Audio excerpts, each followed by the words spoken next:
Redonda. Gracias por estar en nuestra sintonía hoy lunes 25 de abril del año 2016. Antes de pasar en detalle a darle la bienvenida a nuestro invitado de hoy, quisiera referirme a algunos datos, alguna información que estamos viendo en este momento.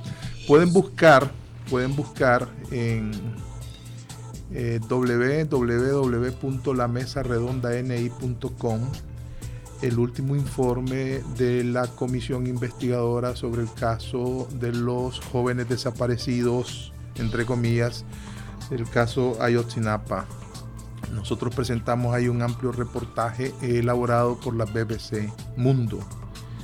Y por otro lado, las declaraciones de un general en Honduras que habla de cómo el narcotráfico y el crimen organizado ha infiltrado, se ha tomado prácticamente algunas esferas del gobierno hondureño. Importante porque estas informaciones siempre están interrelacionadas. Acuérdense que el Triángulo del Norte, Guatemala, Honduras, El Salvador, está recibiendo financiamiento de parte de los Estados Unidos precisamente para crear condiciones materiales que permitan salir de la pobreza y frenar al máximo, este es el objetivo inmediato que los norteamericanos tienen, la inmigración hacia su territorio norteamericano de niños o de inmigrantes independientemente de las edades. En ese trato no está Nicaragua, prácticamente Nicaragua se está viendo como una isla, ¿verdad? Mientras eso está sucediendo, es importante estas declaraciones de este general hondureño, porque también hay una iniciativa de ley donde se va a reestructurar el ejército, va a haber una depuración de las fuerzas armadas en Honduras. Bueno, lo otro, el calor ayer noche, todavía a la medianoche estábamos a 33 grados, 11:30 de la noche, 33 grados, es decir, uno espera que en la noche la temperatura descienda un poco. Nada, no hubo descenso de temperatura, no como se acostumbra, no había ráfagas de viento, ¿verdad? Y hay un ambiente neblizoso, dicen, en el norte de Nicaragua, ¿verdad? Muy brumoso, ¿verdad? De tal manera que es insoportable. Ahí los hipertensos tienen que cuidarse, tienen que tomarse su pastillita. Vos sos hipertenso, Gustavo. ¿Ya te tomaste tu pastillita? ¿No? ¿Y entonces? Es que ahora tuviera que hacerme examen de sangre en la mañana. Ah, correcto. Bueno, pues, pero entonces toda la gente tiene que tomarse su pastillita, tienen que cuidarse, hay que hidratarse bastante, hay que estar tomando bastante líquido. No me refiero a cerveza, no me refiero a ron, ¿verdad? Porque eso es líquido. Hay que tomar agua, mucha agua. Bueno, con estas observaciones quiero darle la bienvenida a nuestro invitado de hoy, especialísimo, por cierto, Adrián Uriarte Bermúdez. Él está trabajando duro para sacar su doctorado en sociología. Así que en la próxima visita le vamos a decir doctor. Es el director de la Escuela de Comunicación de la UCC, Universidad de Ciencias Comerciales, que dirige la señora Nehama Berman Padilla. Y lo tenemos acá, que va a ser one-two con nuestro amigo de siempre, Gustavo Mercado Sánchez, para analizar el utility. Dos, qué modesto, ¿qué? El utility, dice. Para analizar dos encuestas que recientemente han sido dadas a conocer al público. Una, la encuesta de Borges y Asociados sobre medición de medios, ¿verdad? Esa fue publicada la semana pasada, allá como el martes o miércoles, si no mal no recuerdo. Y después la de MIR, que es la Sismo, ¿verdad? Esta fue publicada el día jueves, dada a conocer el día jueves. Entonces, vamos a ir, como es el radio, no podemos pasar gráficos, vamos a tener que hacer un esfuerzo para ir viendo, ¿verdad?, cada uno de los elementos que las láminas muestran. Bienvenido Adrián, bienvenido Gustavo. Contamos con la asistencia de Damín Contreras periodista muy joven, recién egresado de la Facultad de Filología y Comunicación del UNAM, que está trabajando acá con nosotros. Bueno, si me permite, yo quiero hacerle una consulta profesional al doctor futuro. Doctor, pero aunque yo tengo la plena seguridad que por su capacidad y su aliento usted ya la tiene en la bolsa. El concepto es que yo creo que en Nicaragua y en todas partes del mundo se tratan a las estadísticas como una manera de predefinir situaciones o condicionar situaciones. Entonces, ¿hasta qué punto de vista una estadística es como lo están juzgando a uno, que se supone, un estudio de opinión, perdón, es como una tribu de juzgamiento donde se supone que ninguno de los que son jueces o el jurado tiene ningún sesgo para llegar a ninguna conclusión? ¿Para qué? Para de esa manera demostrar que efectivamente el hombre es inocente o culpable. Pero yo estoy viendo que en todas partes del mundo lo que se está cocinando es el manejo de las estadísticas para tratar de definir y sostener rumbo o tendencia en que los gobiernos de turno han venido siguiendo. Por ejemplo, es fácil decir de que en Nicaragua la gente se quiere ir menos, pero claro, si al lugar donde se van es a Costa Rica y la curva de demanda de Costa Rica tiene un ciclo que depende de los meses, años. Es como cuando venían a Nicaragua a cortar café y algodón, también había otro círculo. Entonces, si hiciéramos la misma pregunta, hablando en el espacio-tiempo, en Honduras o en El Salvador, entonces nos encontraría que depende del mes que yo preguntara, el salvadoreño y el hondureño tampoco ya había, o sea, ya desapareció la intención de irse. Y lo peor es que cuando se hacen esas preguntas, se hacen sin definir muy específicamente, digamos, unas ciertas variables incidentes que son relevantes para la opinión que se va a dar en el momento. Por ejemplo, si se trata sobre aproximación o entendimiento, que es sociología y libertad, si le preguntan a un hombre tu capacidad, va a contestar diferente que si le estoy preguntando a un hombre en Bilwi. Entonces, para ello, la percepción o la definición para mí significa la inducción a la contestación, y depende cómo se formule el pliego de preguntas, al mismo se llega a probar lo que mis patrones, el dueño de la encuesta, quiere. Si yo quiero saber que por ejemplo, ahora algo tan interesante como, ¿cómo se llama esta compañía? Procter & Gamble está pagando para que nos den agua buena a los niños en Nicaragua. Pues eso es lindo. Entonces, si mañana, después de que tiramos esa campaña de Procter & Gamble para mejorar el agua de los niños de Nicaragua, preguntamos cuál es la empresa que tiene mayor consistencia social o mayor conciencia social dentro de su manejo de medios, todo el mundo va a contestar que Procter & Gamble. El único problema es que pocos saben cuáles son las marcas de Procter & Gamble. Entonces hay cierto sesgo que la sofisticación del mercadeo más la sofisticación social y el desarrollo de políticas sociales está induciendo dentro de las encuestas en el siglo XXI. Ese es mi pregunta, doctor. Perdón. Ok, gracias. Bueno, buenos días, auditorio de este gustado programa de Mesa Redonda. Bueno, las encuestas, hay que recordar que hay dos maneras de construir opinión pública, pues la que hacen los medios de comunicación todos los días, desde la entrevista o el análisis cualitativo, y las famosas encuestas que son los datos duros, lo cuantitativo. Los actores sociales y políticos viven permanentemente preocupados por tener ciertas tendencias sobre algunos problemas contemporáneos en cualquier sociedad. En este caso, recordemos que estamos en un año electoral. Entonces la encuesta, desde luego, en un proceso de año electoral, tiende a ser el instrumento favorito para los actores políticos, sobre todo, para tener tendencias sobre algunos temas de interés que les interesan, sobre todo lo que es la administración y las relaciones de poder. En el caso, por ejemplo, de la encuesta que estamos hablando, desde luego, pues lo grave de las encuestas es que son una trampa si no nos hacemos la pregunta cuál es el rigor metodológico que tienen las encuestas.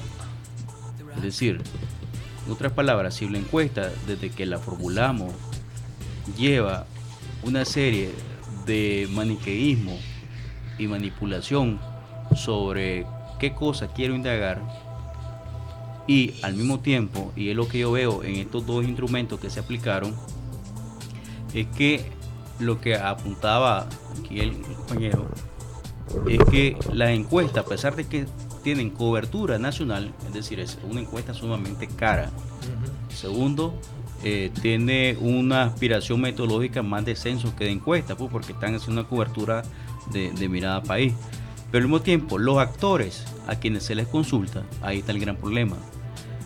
Las dos encuestas, por ejemplo, la encuesta de la que hizo Borges y Asociados, para que tengamos una idea, el 20% de esas personas no sabían ni leer ni escribir. Y el 80%, como un 75% de esa masa que queda pendiente, el 75% apenas tenía primero o segundo año de formación. Ese mismo error ocurre, o esa misma tendencia ocurre con la encuesta de MIR. Y MIR todavía es más grave la situación. El 98% de los encuestados son gente con nivel formativo elemental, de primaria. Entonces, lo que estamos aquí viendo es que, dependiendo quiénes son los destinatarios de las encuestas, de esa manera nosotros vamos a tener preestablecidos los resultados, precisamente porque no se está haciendo una encuesta que está apostando a buscar una representatividad y un extracto social. Eso es un sesgo. Entonces de ahí está el sesgo. Independientemente que tenga una cobertura nacional, el primer sesgo que yo encuentro en esta encuesta es que está estratificadamente pensada en gente con formación muy baja, gente que seguramente no tiene ni tiene una formación crítica sobre lo que ocurre en el país, no están actualizados. Entonces te vas a encontrar que las respuestas son prácticamente respuestas preestablecidas. Segundo elemento, sabemos de que las consultas van orientadas y van dirigidas, y quienes participan de eso son gente sencilla que están organizadas. ¿Y quiénes están organizadas en este país? En cada barrio, en cada comunidad, en cada municipio. Ya sabemos cuál es la respuesta. Entonces no hay mayores sorpresas a la hora de preguntar, porque también, además de que hay un sesgo de escolaridad, en cuanto a no tener una formación crítica, hay un sesgo ideológico, y ese es el otro elemento que encontramos en la encuesta. Entonces, ¿por qué consultar a la gran mayoría que dice la encuesta, pero no la gran mayoría que tiene cierta formación crítica sobre lo que ocurre en el país, que te pueda dar una respuesta con mayores elementos, con mayores criterios, con argumentos, sino que la gente es sencilla? Y gente sencilla que de alguna otra manera tiene alguna afinidad ideológica con la actual administración. Entonces, desde ahí yo veo que se caen cualquier posibilidad de que tengan neutralidad y objetividad, y que tengan un rigor técnico estadístico aceptable. Entonces, obviamente que a la hora de que vemos los resultados, lo que estamos viendo es que de entrada ya hubo un primer filtro, y ese primer filtro es el sesgo. ¿A quién les voy a ir a preguntarle? Entonces no me diga a mí ahora que, independientemente que haga una encuesta a nivel nacional, no depende. Lo voy a poner en términos sencillos. Yo en la universidad, por ejemplo, una de las cosas que yo paré es que las encuestas que se hacían solo se iban al mercado oriental o a algunos barrios, algunos lugares del centro popular. Entonces no había representatividad. Por tanto, a la hora de los consumos de medios, ya sabíamos quiénes eran los medios que iban a ser favorecidos. Entonces, si el rigor metodológico del instrumento está sesgado, desde ese momento es que uno tiene que prestar atención. ¿Qué ocurre? Los medios de comunicación son muy dados en primer lugar, a casarse, y se enamoran de las estadísticas. Y siempre están haciendo énfasis a las estadísticas, a las encuestas, pero nunca cuestionan la metodología de esta encuesta. Esa es una habilidad que vamos a encontrar permanentemente en cualquiera que sean los temas: seguridad ciudadana, pobreza, medios de comunicación. Cualquiera de los temas siempre se van por el dato, pero jamás se pregunta dónde se hizo encuesta, quién es el perfil del encuestado, cuál es la muestra metodológica, cuál es realmente el instrumento. Tampoco las encuestadoras son transparentes. Por el supuesto sigilo de la información y el supuesto de evitar que le vayan a plagiar la metodología, la mayoría de las veces ocultan la parte metodológica. Entonces lo que va a tener ahí son respuestas preestablecidas, que van inducidas, que van manipuladas y que responden a ciertos intereses de quién hace la encuesta o quién financia esa encuesta. Y ese es el gran problema que hay.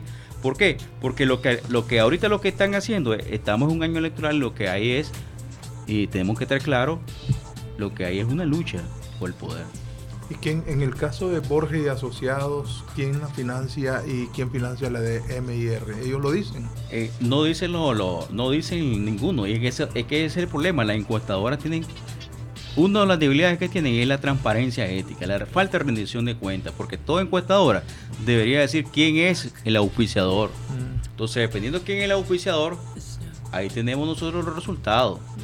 Entonces, pero ¿qué pasa? Muchas veces solamente nos vamos al resultado, al dato, pero no sabemos cómo se construyó ese resultado, cuáles son los sesgos y los filtros que hay, tanto económicos, ideológicos y toda la combinación de intereses que pueden haber alrededor de esa encuesta. Entonces, ahora el otro elemento que yo veo es la parte del instrumento. A mí me llama la atención, por ejemplo, cuando en la encuesta de MIR, que es la más reciente, sí, se le pregunta a la gente cuáles son los principales problemas del país.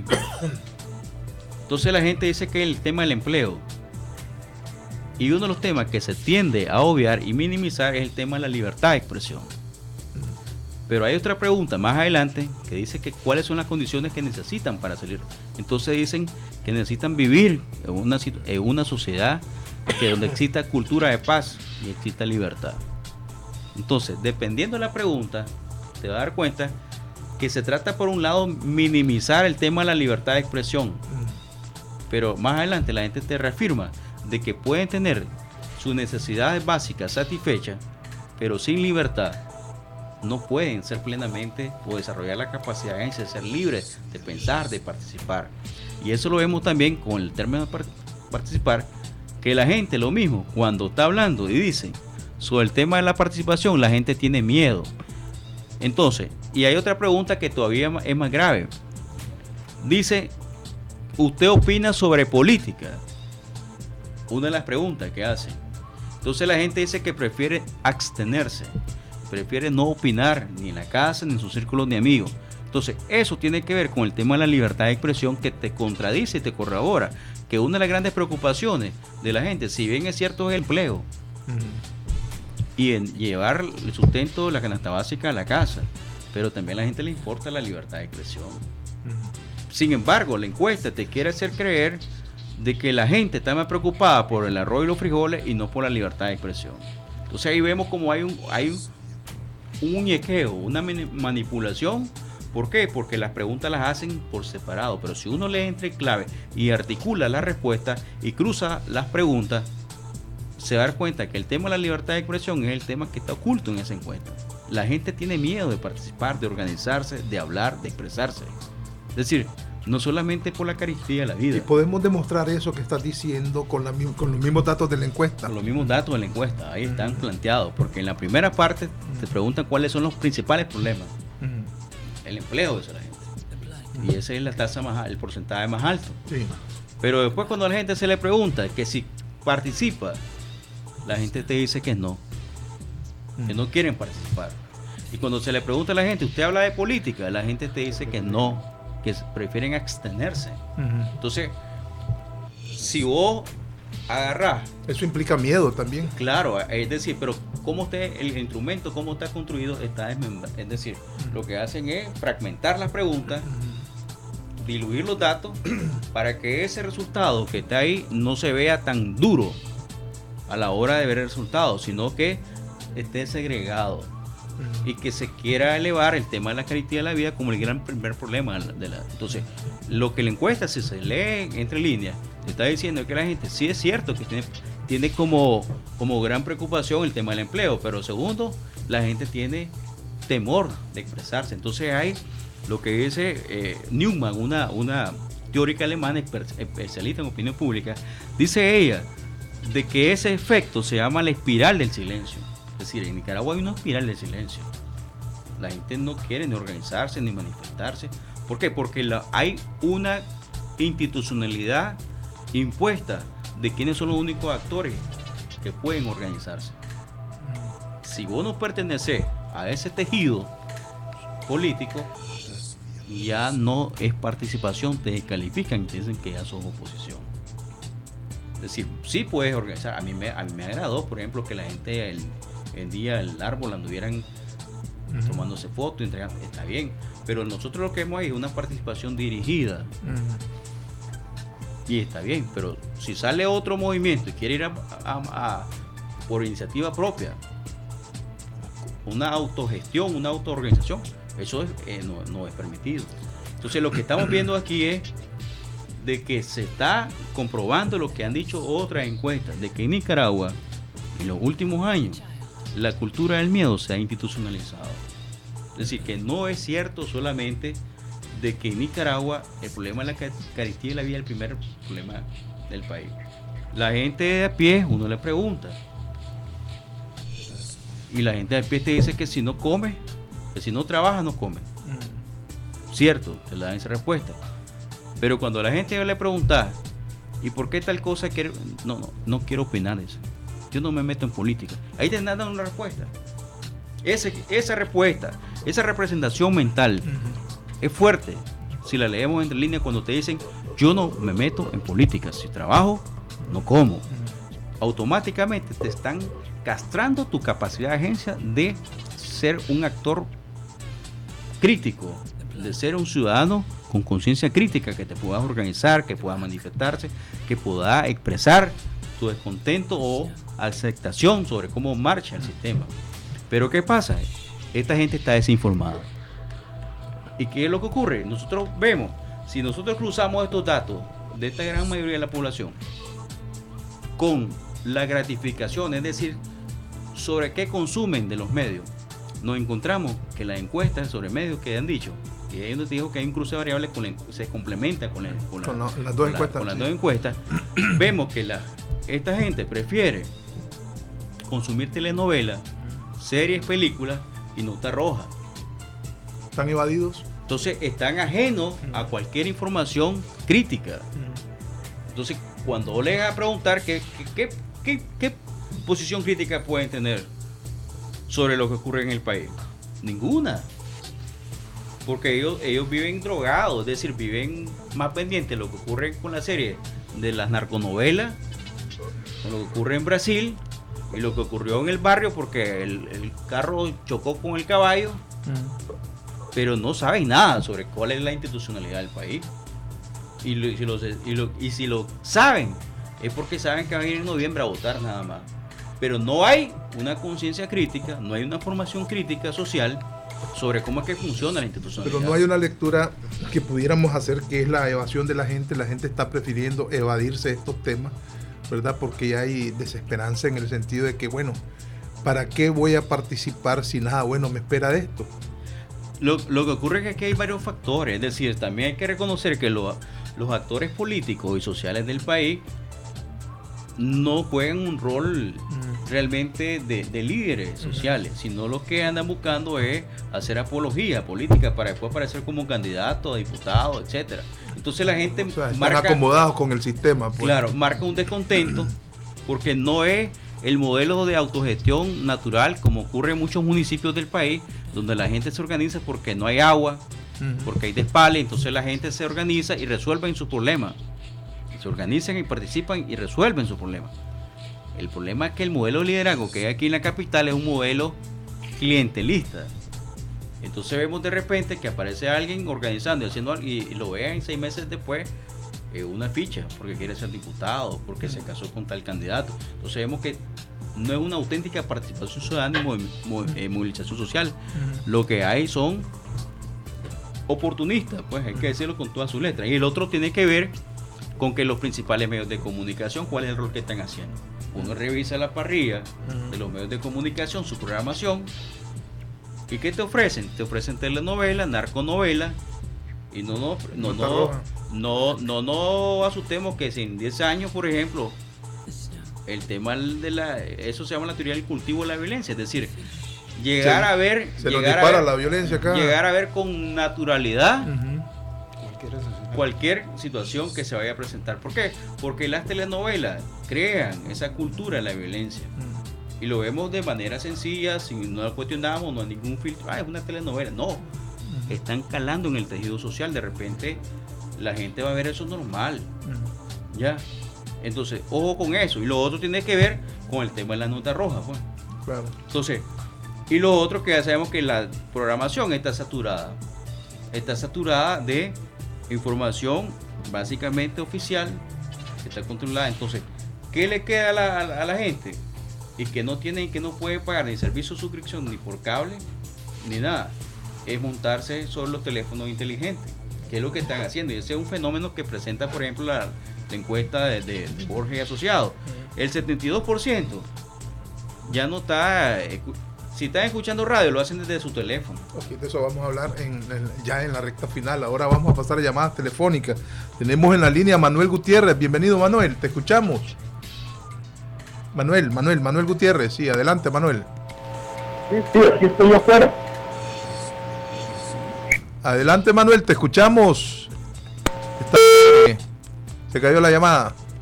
Bueno, ¿quién más tenemos en la línea? Ok. Bueno, decíamos que habríamos periodo de preguntas porque cuando sean las 40 tenemos que redondear la idea. Adelante, ¿quién es? Manuel, adelante, te escuchamos. Sí, Sergio, mucho gusto al panelista. Cuán triste es cuando yo voy a la pulpería de la miscelánea y la gente solo platica lo que me dio en Canal 10 y Crónica, la violencia. No te platican sobre situaciones de otro tipo, que no sea eso, las novelas y... Bueno, buenos días, tengo que acordar ahorita una persona. Buenos días. ¿Quién está en la línea, Ulises? Sergio Martínez, adelante Sergio, te escuchamos. Muy buen día, Sergio, Gustavo y tu invitado. Aquí hacen encuestas que tratan de medir analíticamente opiniones o la percepción, que deberían de ser encuestas estratificadas, y obviamente el nivel de confianza, de significancia, sube por la demanda o la exigencia misma del tipo de encuesta. Y si vemos también, sin meternos en si es sesgada o no por cómo se escoge la muestra proporcional por distintos estratos, o de la inducción del contenido. Se nos cayó la llamada, están malas las líneas. Ahí está Claro, ahí está Movistar haciendo su trabajo. A ver si... Su agosto. Su agosto, ¿verdad? Y Telcor, muy bien, gracias. Bueno, repetí la llamada, Sergio, te vamos a hacer un tiempito para que termines tu idea. Adelante, no tenemos. Bueno, vamos a entrar entonces a la otra parte de los comentarios que está haciendo Adrián Uriarte sobre las dos últimas encuestas, la de Borges y Asociados y la de MIR. Llamadas. Ok, Sergio nuevamente en la línea, bienvenido. Sí, decía de que aunque pueda ser inducida por el contenido, la forma en que se pregunta, vemos de que hay totalmente incongruencia en cuanto a las preguntas mismas, porque vemos en las encuestas que a veces hacen preguntas abiertas y otras que son cerradas, y su método de tabulación y de trabajo son completamente distintas. Pero aquí pues, el tema es que si hay encuestadores que hacen su trabajo, a quiénes son los que seleccionan para andar haciendo estas preguntas. Recordemos que en los 90 llegaban y decían: buen día, compañera, ¿cómo está usted? Le andamos haciendo una pregunta, y obviamente desde el término compañera y la manera que se referían, ya sabían de que era una encuesta que venía orientada por el frente o con miembros que estaban con esa inclinación, y casi todas las encuestas referían que Daniel Ortega tenía para la elección del 90 una gran probabilidad de ganar la elección, y solo Borges la pegó. En esto de que si es Borges, que si es Sid Gallup, y si las mediciones están más altas o más bajas, hay realmente una posibilidad de deterioro por el mismo hecho de desgaste de las políticas del gobierno, de la falta de eficacia, que pueden generar descontento. Pero el tema siempre está en que en última instancia la encuesta final es la elección misma, y si estas no tienen condiciones de garantizar transparencia, justeza, que sean verificables, pues estamos mal. El otro aspecto que quería referirme a la introducción de tu programa, Sergio, es la referencia de este general hondureño. Obviamente en el gobierno de Orlando Hernández, Juan Orlando que se llama, allá le dicen Juan Quitando, Juan Robando Hernández, está en conflicto y tratando de combatir la corrupción y controlar los órganos de poder que históricamente, paralelamente a los gobiernos, han tenido ahí el poder de los chafarotes y de la policía. Y esto entra en contradicción, pero me llama la atención de que ahí recordemos lo de los Rivera Maraviaga, de los cachiros, que metieron en problemas a los dueños del Banco Rosenthal, a los Rosenthal, y por conflicto con los Valle, ellos se entregaron a la DEA. Si ustedes ven los sectores de la UAN, bajo Aguán, todas las partes esas donde operaba ese cartel, que son muy cercanos, fronterizos a la parte norte de Jinotega, a mí me llama la atención de quiénes están financiando o armando todos estos grupos que están tanto en Honduras como en Nicaragua. Recordemos los problemas de los colonos que se armaron y los misquitos que se armaron para pugnar por controlar territorio, que en esto tiene que ser muy responsablemente analizado y tal vez con más detenimiento hacer toda una investigación. Ojalá que los organismos de derechos humanos recurran a meterle mayor información, más análisis y ver en situ esa situación de lo que está pasando en el norte del país, porque recordemos que a veces la situación de grupos armados no pueden pasar como en los años, alrededor de los años 2000, cuando Camilo Turcio, la banda aquella de los FUAT, estaban controlando el territorio y se metieron en problemas de narcotráfico.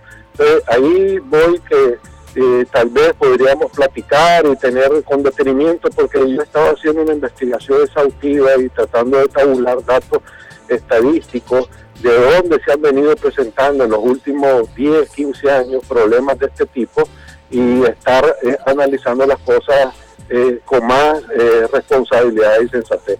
Muchas gracias, Sergio. Saludos y un abrazo. Gracias, estimado tocayo. Bueno, Adrián, esto que nos decías de la encuesta, sobre todo me parece que es la de Borges y Asociados, el uso de los aparatos inteligentes, el smartphone. ¿Creemos que exista ahí un efecto o un síntoma más bien de querer informarse de manera alternativa, de querer estar al tanto de manera alternativa? Y no me estoy refiriendo a toda la población en su conjunto, estamos hablando, si lo ubicamos desde el punto de vista de segmento socioeconómico, estamos hablando de A, B, C y tal vez algo de más, pues, aunque no lo aplican en esa categoría ninguno de ellos, hablan de E y E más, ¿verdad? Sí. Pero bueno, no sé. De la encuesta de Borges y Asociados, lo llamativo es que el 20% no sabe ni leer ni escribir. Uh-huh. Y el 80% restante, y que tiene ingresos menos de 8.000 córdobas, es decir, apenas logran cubrir el 66% de la canasta básica, 60% de la canasta básica. Sin embargo, la mayoría dice y prefiere informarse o consumir contenido a través de teléfono inteligente. Y estamos hablando de que no son ciudadanos consultados en el casco urbano, en Managua, ni en los municipios principales. Estamos hablando que es en lo rural. Entonces, ¿qué está pasando? Hay un fenómeno, y que el fenómeno ratifica la importancia de Internet, que los estados inviertan en políticas públicas sobre Internet, porque la comunicación está pasando de ser un acto masivo en familia todos consumían televisión en familia, Sí. radio en familia. No, es un acto individual. Ahora, los nuevos hábitos, las nuevas prácticas de consumo es que es algo más personalizado. Y entonces yo no puedo tener para pagar la mensualidad de tal cosa, pero sí me interesa tener mi teléfono y que mi teléfono ande datos, porque no estamos hablando del equipo, sino que el equipo tenga internet. Entonces, ¿qué es lo que pasa? Algunos economistas pueden tener una mirada crítica de decir, bueno, esta gente es irresponsable porque están quedando sin la canasta básica, pero es igual, casi semejante a lo que puede ocurrir con el tema de las adicciones del consumo del O ron. prefiere lugares donde se sirve Wi-Fi. Sí. Pues. Entonces, ¿qué pasa? El tema que está ocurriendo acá, el tema que está pasando acá, es que el Estado debe prestarle atención a las políticas. Es decir, es cierto el esfuerzo que están haciendo de poner en los parques Wi-Fi, pero así como se subsidia la energía, entre comillas, ¿verdad? Así se debería tener políticas públicas para que en cada hogar la gente tenga acceso a internet. Eso no lo vemos por ningún lado todavía, porque todavía no se han puesto de acuerdo. Sí sabemos que hubo un préstamo millonario hace poco con el BIC para el ancho de banda, pero están pensando únicamente en infraestructura, pero no en crear una cultura ni formar en el tema de internet. Entonces, y es una realidad. Entonces, desde luego, en el campo de los medios de comunicación, esto abre un desafío. ¿Cómo haces ahora para que dentro de mi teléfono inteligente realmente reformar toda mi propuesta y que la gente ya no me esté sintonizando en un radio receptor, sino dentro de mi teléfono? ¿Ya? Bueno, ¿Cómo lo cautivas? ¿Cómo lo enamoras para estar ahí? Mire, doctor, yo le quería hacer una pregunta. ¿No existe una capacidad de autogeneración de capacidad cognitiva? Porque yo me he fijado que, por ejemplo, yo puedo tener 20 títulos y puedo haber pasado estudiando toda mi vida, pero no entro a la tecnología que la gente joven tiene ahora, que son capaces sin que alguien les haya enseñado nada, pues sin embargo saben cómo es que pueden entrar a internet, cómo pueden hacer bypass. Inclusive lo estamos viendo en el caso de Cuba. En el caso de Cuba se está generando como una manera de combatir ese férreo control que tiene el gobierno y el Partido Comunista, de que ya están inventando hasta que, digamos, casi como llegar a internet sin que haya internet en Cuba. La otra vez salió una explicación cómo hacían que con un mediocampito que dejó aplicaciones abierto para conexiones satelitales. Aplicaciones, correcto. Entonces, ¿no será que nuestra gente en el campo, porque también hay una inconsistencia, si el 20% no sabe leer y escribir, la gente que tiene esos accesos en los internet, ya sea como dijo que mi hermano, que solamente iba al lugar donde había Wi-Fi, o sea, porque él es un viejo joven de la nueva generación, si no está conectado el hombre no puede vivir, es como una psico o narcodependencia, nada más que él se está refiriendo, digamos, a lo que le entra por información.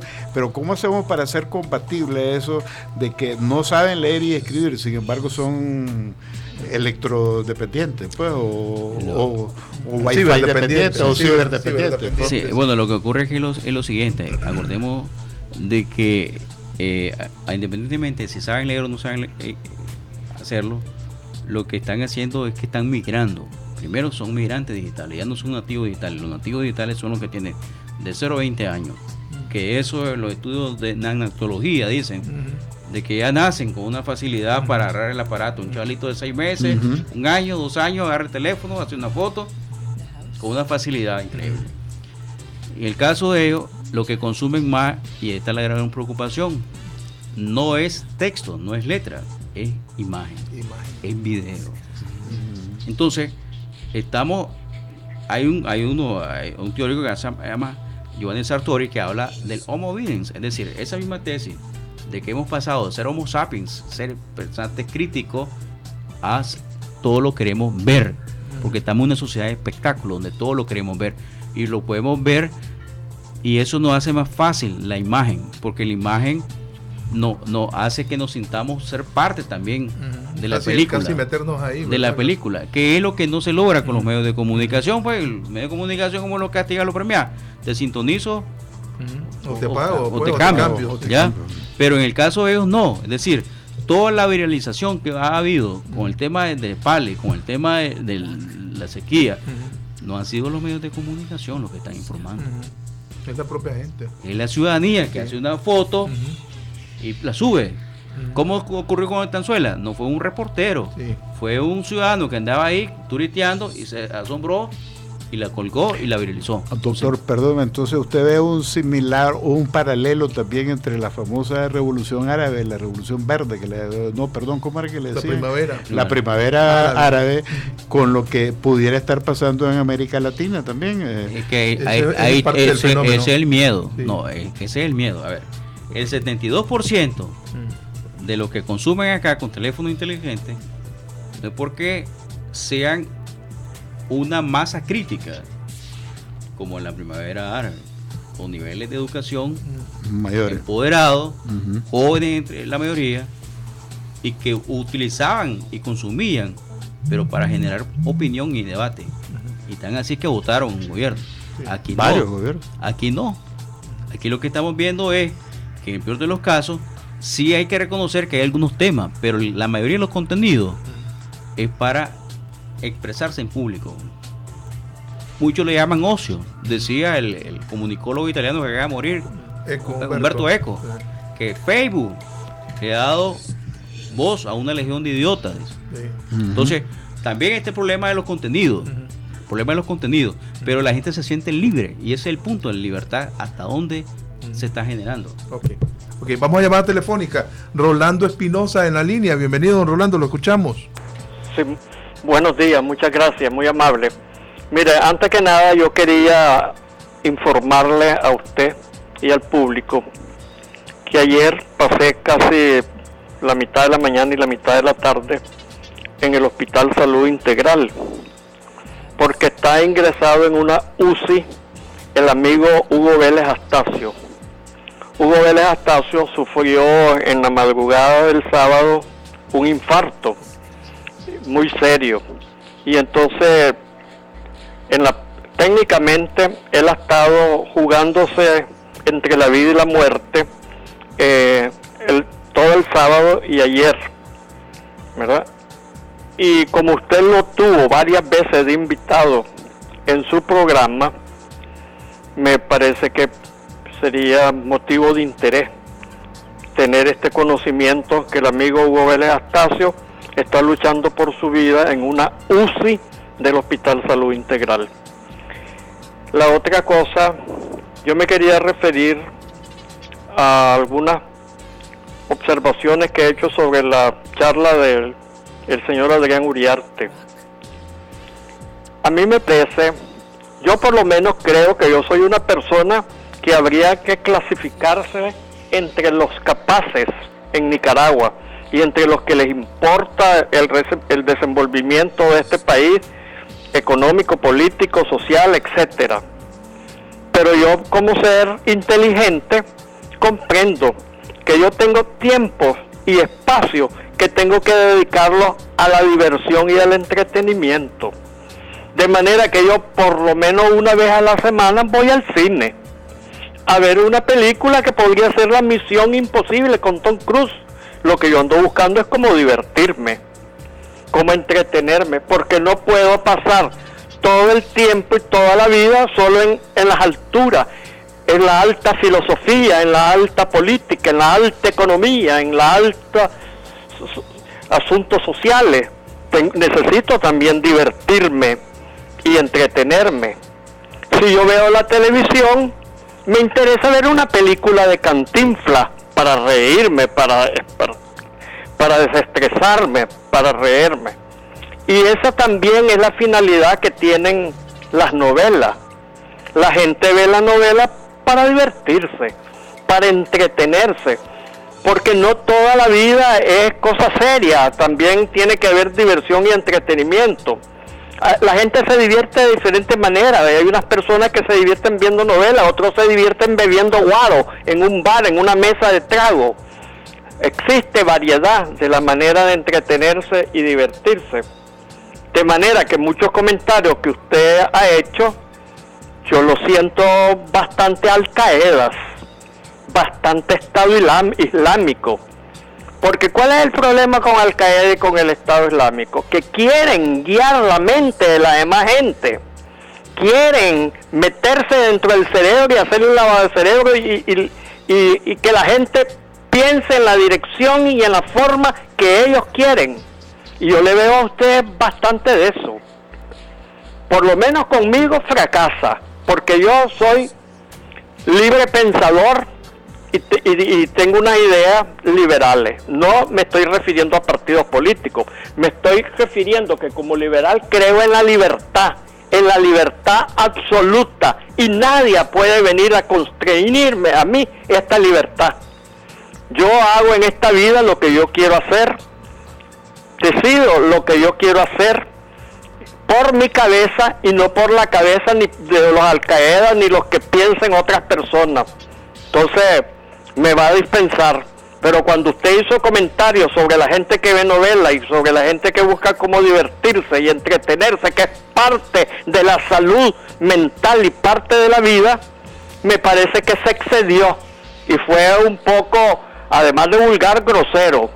Entonces tal vez pueda rectificar usted esa manera de pensar, o yo seguiré pensando que usted sería un digno Al Qaeda y hasta se debería de vestir como ellos. Buenos días.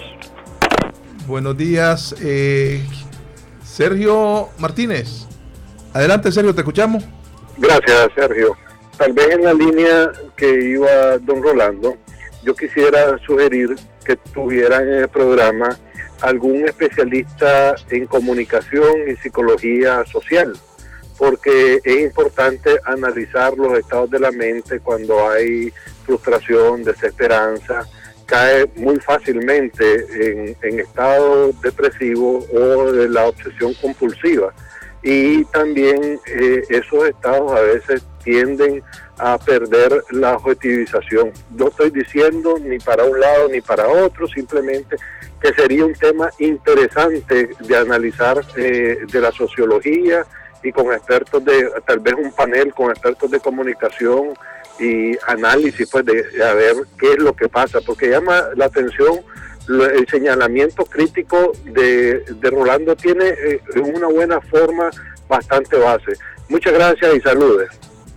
Bueno, gracias. Tus comentarios, Adrián Uriarte. Yo quiero aclarar, Adrián Uriarte es el director de la Escuela de Comunicación de la Universidad Central, de la Universidad de Ciencias Comerciales, ¿verdad? Y estamos analizándolo desde el punto de vista de la comunicación, pues, ¿verdad? No sé, tus comentarios, pues. Sí, bueno, la teoría de uso de gratificaciones habla de lo que estaba apuntando el señor Rolando Espinosa. Lo que estamos apuntando nosotros es a partir de lo que hizo una encuesta, pues. No es la mirada mía, mi posición. Lo que está diciendo esta encuesta es que la mayoría de la gente está consumiendo más telenovelas, más series, y se está informando menos. Entonces, desde luego que el principio de diversidad de consumo de información es importante, pues, porque las telenovelas, las películas, las series, dentro de la teoría de las gratificaciones, dicen que hace que la gente tenga una válvula de escape de su realidad. De eso estamos claros. Lo que nosotros estamos apuntando es que si queremos realmente elevar nuestra ciudadanía crítica como país, pues tenemos que hacer un balance entre ver telenovelas, ver películas, ver series, pero también informarse. Y ver nota roja no es informarse. ¿Ya? Entonces lo que estamos apelando es esa es la triste realidad que ocurre en el país, que la mayoría de la gente asume que informarse es ver nota roja. ¿Ya? Ahora, con los otros, de luego que tienen derecho a consumir. El problema está de que tristemente la gente consume 9 horas de información, de entretenimiento, y quizás media hora, 1 hora lo hacen para informarse. Entonces hay una gran brecha entre la información que hay para ahora asumirse como ciudadano y el resto, pues. Y esto es inducido. Es decir, este comportamiento en el consumo es inducido. Hay una mano pachona que te induce a actuar así. Claro que sí. Por ejemplo, si nosotros revisamos quiénes controlan los medios de comunicación en Nicaragua, nosotros vemos que, por ejemplo, Canal 10, que es el más visto en el país, y toda la programación, el 9, el 11, que son parte de él, el rol que ellos tienen como medios de comunicación en Nicaragua no es informar, es entretener. Y aquí les conviene mantener. Lo que yo quiero explicar es que si una persona solamente consume entretenimiento, jamás va a agarrar conciencia crítica sobre su realidad y va a vivir más metido en un submundo, alejado de su realidad, porque eso es lo que hacen los medios.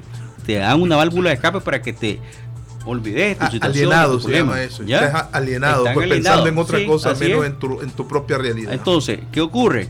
Canal 10, la función que tiene ellos es eso, es entretener, drogar a la gente con un montón de programación. A mí me asombra que, por ejemplo, hace un par de semanas para acá, sí han estado abordando el tema de la sequía. Y yo lo celebro y lo reconozco. Pero de ahí de eso, la mayoría de la programación que tienen es prácticamente para entretener y adormecer la conciencia crítica de la ciudadanía. ¿A quién le conviene eso? Al gobierno. Entonces hay que preguntarse, esas son las preguntas que hay que hacerse todo el tiempo. Entonces, cuando vos me haces el comentario, ¿quién está? Porque hay todo un sistema de medios y que está orientado a tener un cierto rol. El día que Canal 10 asume una agenda país de verdad, deja de existir. Y el señor Ángel González pierde su frecuencia. Sería bastante interesante pensar por qué motivo el grupo Habla siempre lo primero que quiere controlar es las comunicaciones de un país. Sencillamente, dentro del modelo es una determinante válida, pues. Así es. Claro. Es decir, bueno, lo decía Lenin, ¿verdad? Es preferible tener medios de comunicación más que batallones. Porque el medio de comunicación es ejercer el control sobre las masas y sus voluntades. Obviamente, la gran escuela es la de nuestro amigo comunicador Goebbels, ¿verdad? Así que yo creí que te ibas a referir a Sergio Martínez. No, perdón, Sergio. No, yo me estaba refiriendo a... Bueno, nos vemos. Muchas gracias, Adrián. ¿Verdad? Muchas gracias, Adrián. Muchas gracias, Gustavo. Nos vemos mañana. Nos escuchamos mañana en otro programa de la Mesa Redonda. ¿Qué es el Zika? Es un virus que se transmite por la picadura del zancudo Aedes aegypti, el mismo del chikungunya y el dengue. ¿Cómo se contagia? La vía principal de propagación es la picadura del mosquito, por vía sexual y sanguínea. ¿Cómo se reproduce el mosquito? En zonas húmedas cerca de los seres humanos, en piscinas, macetas o en charcas. ¿Cuáles son los síntomas? Solo 1 de cada 4 personas tiene síntomas y suele manifestarse con fiebre leve, dolores musculares y de articulaciones, dolor de cabeza, erupciones, debilidad y edemas en miembros inferiores. Estos síntomas suelen tener una duración de 4 a 7 días. ¿Qué tratamiento tiene? No hay tratamiento específico ni vacuna preventiva. ¿Qué consecuencias tiene esta enfermedad? Los adultos se recuperan y los casos de hospitalizaciones son bajas. La alarma se centra en madres embarazadas y sus fetos, ya que se han dado casos de recién nacidos con microcefalia, cuyas madres estaban infectadas. ¿Puede provocar esto la muerte? Como otros virus letales, sí, puede provocar la muerte. Use mosquitero y destruya criaderos de zancudos. Esta es una campaña social de Radio 800 Internacional. En estos tiempos modernos, la energía parece un recurso infinito y necesario, pero al ahorrar energía que no usas, contaminas menos. Desconectar el cargador del celular y apagar tu computadora al no usarlos son maneras sencillas de bajar tu consumo energético. Actuar es cambiar nuestra forma de vivir y ser mejores cada día. Lo que sucede en el planeta depende de nosotros. Este es un servicio social de Radio 800. Esta es tu Radio 800 Internacional. Búscanos en la web www.radio800.es. El derecho de informar es una responsabilidad social y se ejerce con estricto respeto a los principios establecidos en la Constitución. Este derecho no puede estar sujeto a censura.